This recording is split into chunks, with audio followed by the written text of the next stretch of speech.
Сәлем баршаңызға. Бүгін сіздермен бірге ассорти компот даярлайтын боламыз. Мен ассорти компотты сары өріктен, сливадан және де черешнядан жасадым. Негізі шиеден жасағым келген, бірақ шие жоқ болғандықтан черешня қолданып жатырмын. Ендеше видеоның соңына дейін көріп, менімен бірге болыңыздар. Ең әуелі жемістерімізді жақсылап жуып, осылай салқын суға салып, ас содасын қосып кішкене қалдырып қоямыз. Ас содасымен бірге алма сірке суын қосады. Менде ол жоқ болғандықтан солай қалдырдым. Банкаларымызды да ас содасымен жуып шайып, осылай 10 минут стерилдеп аламын. Мінекей, енді әр банкіге сары өріктен 5-6 данадан салып шығамын. Соңғы 2 банкаға өрігім жетпей қапты. Енді оған өрік алып жуып шайып, ас содасына кішкене сап қойдым. Біраздан кейін оған да өрік салатын боламын. Енді сливадан да 5-6 данадан салып шығамыз.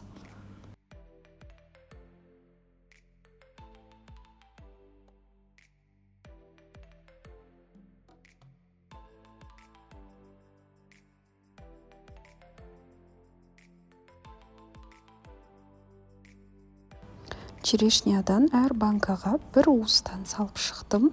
Негізі черешня алған кезде өте абай болыңыздар. Ішіндегі өте жұмсағын, шірігендерін салмауға тырысыңыздар. Өйткені компотта черешнядан жасасаңыздар, черешня негізі өте бір жаңағы капризный лау дейді ғой орысша.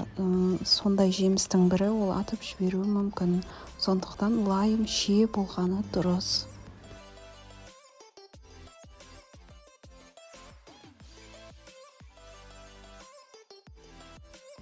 Жаңағы жетпеген банкама сары өрігімді салып шықтым.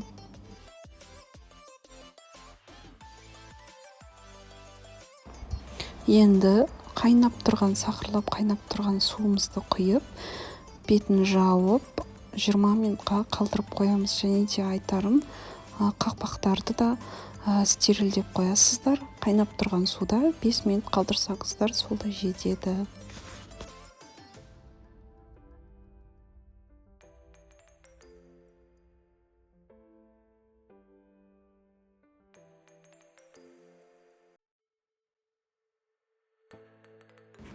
Жиырма минут өткеннен соң жаңағы компоттағы суымызды төгетін боламыз. Осы жерде айта кететінім, әр банкаға 200 граммнан шекер саласыздар. Осы қайнап тұрған кастрюльдеріңізге де салып жасап жүрсеңіздер болады. Немесе әр банкаға салып қойсаңыздар да болады. Шекерді мен негізі осы компотта әр банкаға 200 граммнан салып шыққанмын.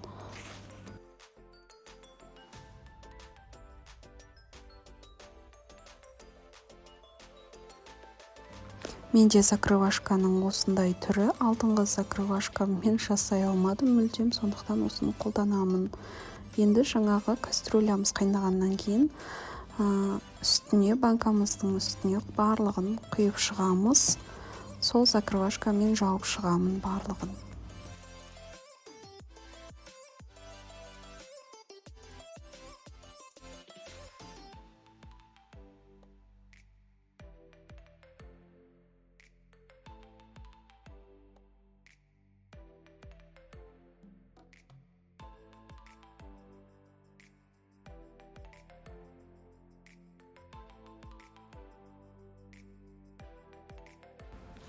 Енді жапқан компоттарымызды осылай арда-бері қозғалтып, қантын ертіп аламыз. Егер сіз қантыңызды кастрюльге бірден салған болсаңыздар, бұлай қозғалтудың керегі жоқ.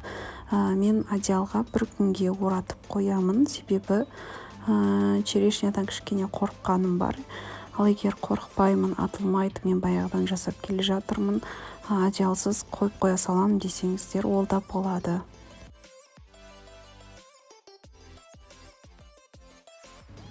Мінекей 3 күн өтті, барлығы түгел, ешқайсысы атылмаған. 11 штук компотым міне тұр. Видеоның соңына дейін көргендеріңіз үшін рахмет. Менің каналыма тіркеліп, комментарий қалдырып, лайк басуды ұмытпаңыздар.